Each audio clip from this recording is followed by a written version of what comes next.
Hey guys, it's Ingrid. It has been a minute, I know, and if you stick around at the end of this video, you'll hear why. Otherwise, I just wanted to kind of go over today what it was like going through the anterior cervical discectomy fusion surgery that I had, what recovery has been like, and I thought, why not sit down and catch you guys up to speed on all of that while I'm getting ready. So if you're interested, stick around. Let's do it.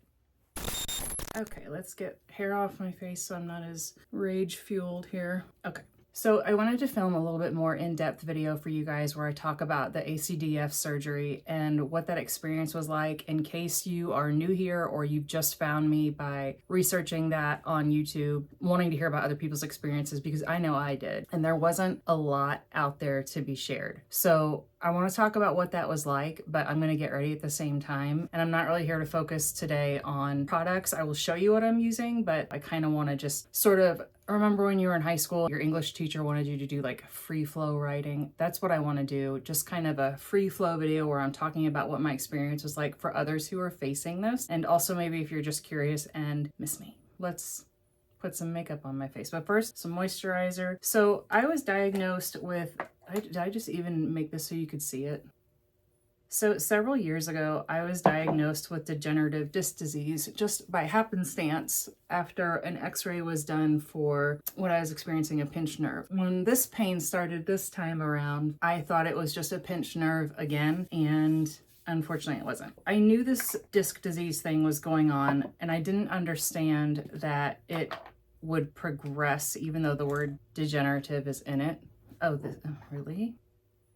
If you guys want to know about products I'm using, just ask in the comments below and I will be more than happy to share it with you. So anyway, I had watched my mother have to deal with spinal stenosis, which caused her to have lumbar spinal surgery in her mid to late 60s. And it didn't occur to me that that might be something genetic or remotely at all related to degenerative disc disease. Unfortunately for me, my degenerative disc has progressed on to spinal stenosis as well.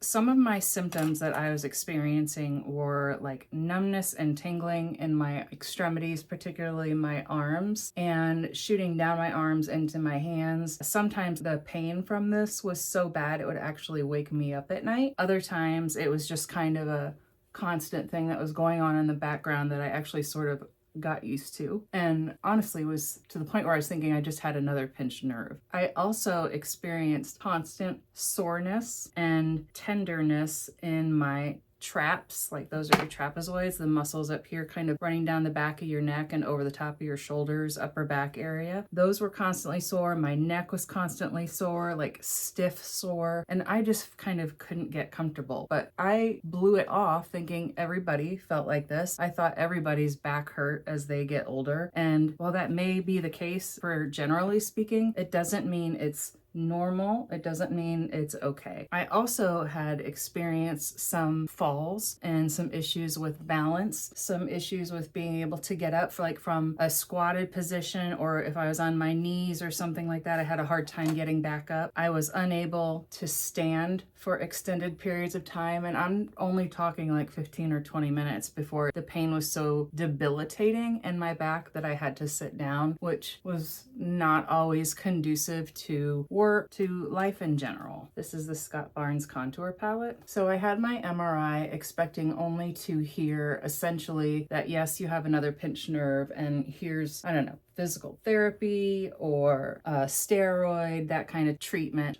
I had to go to a neurosurgeon, and he basically said it's not a matter of if, but when you're going to have surgery on your spine because of the degree of stenosis that they found. Stenosis meant that I had herniated discs, I had discs that were compressing onto my spinal cord, I had bone spurs throughout the area, so there was a lot of work that they needed to do. So in August, I had this surgery. I think it was August 5th, and I'm now about 4 months post-op and feel like I can speak to it in a little more educated manner. So my disc replacement was for cervical disc 5-6 through 6-7. So it was a 2-layer literal replacement of the discs that are in there. So they go in and scrape out the material, which is, it's that kind of spongy sort of shock absorber between layers of vertebrae in your spine. So they scraped out between vertebrae 5 and 6 and 6 and 7. They took out the disc that was in there, that had degenerated down, just kind of crumbled with time, and replaced it with cadaver discs. So that's fun. I asked if they could get like a really tall cadaver and make me taller, but that wasn't an option. And then after they did that replacement, they fused that area together. So my range of motion is a little more limited now. They have to, because science. They have to. So the fusion is what takes the longest time to heal. It can take 6 months to a year for that to heal completely. So in trying to be respectful of that, I've been taking my time with recovery and really sort of slowing things down. Anyway, I thought my pain was normal aging at that point. Everybody has soreness in their neck. Everybody's stiff at the end of the day. And while that may be true to a certain extent, it doesn't make it normal or okay. So the surgery itself was about 2 hours long. And initially, the doctor said these are even sometimes done as outpatient, but I did end up spending the night in the hospital. The pain level after the surgery was a lot, but not unreasonable to the point that medication couldn't help or anything like that. I learned that Dilaudid is real good, and I slept a lot. So once I was released and able to come home, I couldn't move around a lot. I was limited, and still am, because I'm still in the recovery phase, on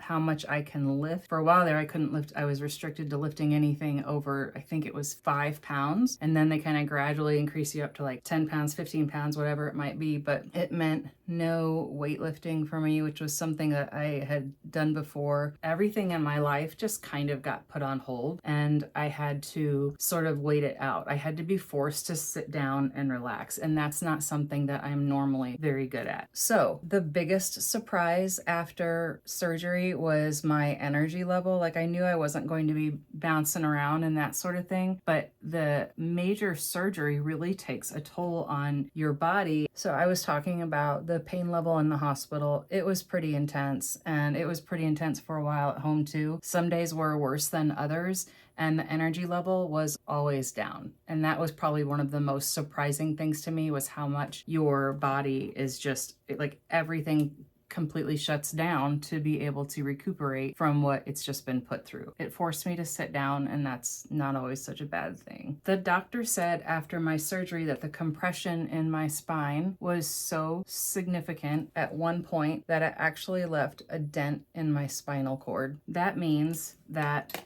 while this dent will work its way out in time, but were I to be in like a car accident or have a bad fall or something like that, I could have been paralyzed.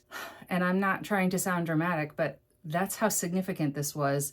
And I sort of brushed it off as to just normal aches and pains with aging. I don't know if you're anything like me and would do something like that or let something get to that point, but I certainly had no idea this was so severe and that it was going to need repair to the extent that it was. Like, I literally just thought that I had a pinched nerve. So suffice to say that you are worth going to, I'm going to show the back of it so you can see what that is because the glare on the camera. You are worth getting checked out. And I don't just mean by like walking past a construction site or a prison yard. You are worth taking care of yourself and going to see your doctor if you're experiencing symptoms that are legitimately affecting your lifestyle. If you can no longer run around with your kids outside or spend time doing things you were interested in before, like maybe hiking or even just going for walks, or for me it was lifting weights. I was having problems with balance. Like, it was significant. It's not something to blow off, is what I'm saying. It's not okay to blow off your health. Now that the surgery is done, the pain in the area where the incision was made, it's a little tender to the touch, but that is fine now. The difficult part is the soreness still in my traps that you have post-surgery, which is normal to have that sort of stiffness and things feel so tight. Everybody experiences that after this surgery. I'm working through that with a physical therapist who has cleared me to be able to go back to the gym. So I'm doing my little tiny baby workout where it's like 5 pounds here, 10 pounds there, little tiny wrist curls, and just being super cautious. The one time I thought I would try something that ended up involving more of my my lower back. Then I realized I seriously paid for it for about a week and a half afterwards with soreness. I am progressing. My energy level is coming back nicely as well, but we're still not 100%. And I don't expect to be yet because I'm only 4 months post-op. You have to take care of yourself. You have to take time to pay attention to what your body is telling you, and don't think that just because you're getting older that this is normal and you should expect to have to suffer through something like that. If you're anything like me, there is a buffet of excuses to not do the things. Honestly, sometimes we fill our plates up with more than we need. Maybe it's just being hungrier for justification to rest, because subconsciously you know that you're going to spin out, you're going to crash, you're not going to be able to carry this load all by yourself. And the thing is, there's other people at the buffet too, and they can do things. So maybe don't overfill your plate. You're going to end up sabotaging yourself, and let others do things as well. Because when you get so overwhelmed, it's easy to overlook taking care of yourself. I don't think I showed you what eyeliner this is. It's the L'Oreal Infallible. And we need time to rest and heal and relax and grieve and deal with whatever other things you are currently letting fall off your plate. Final step, guys, this is the L'Oreal Infallible lipstick. This one is the shade Worth It. And while I'm applying this, if I can just tell you one other thing that's been going on with me. I had to have another surgery about a week ago. It is a fresh scar here on my neck, and it runs along this way. It's actually bigger than the one for the surgery I've been sitting here talking about this whole video, and maybe someday I might go into that, but quite honestly right now I'm just ready to be done with medical. Anything and all things medical can just stop and things could go back to normal. That would be great. This one is the shade Worth It. I have 3 of these lipsticks and they are really nice, but you're going to want to take them with you because you will get butthole lip after you eat and drink, and it's just as the day progresses. Just trust me on that. So yeah, guys, that's it. I hope that this helps. If you had any questions about ACDF surgery, if it was something that you're considering, or if you're just curious about what the experience was like, there it is. I'm more than willing to answer any questions down below if you guys have something specific that I didn't touch on. But for now, as always, my name is Ingrid. I don't have a regular posting schedule because this isn't my full-time job. And then all these surgeries and things keep coming up. But you can bet if I have something that is worthy of your time and attention, I'm going to be here with it. I am just a collector of all things beauty and came here to talk about it with my fellow beauties, especially you. So thank you so much for watching all the way to the end. Please give this video a like, subscribe if you haven't already, and stick around because there's going to be more at some point. I promise. There's more. There's already like 50 plus other videos you can go look at. Jeez. YouTube. Hope you guys have a great rest of your day. Thanks for... yeah. Anyway, that's it. So I hope you guys have... thanks for watching. Have a great rest of your day. Bye.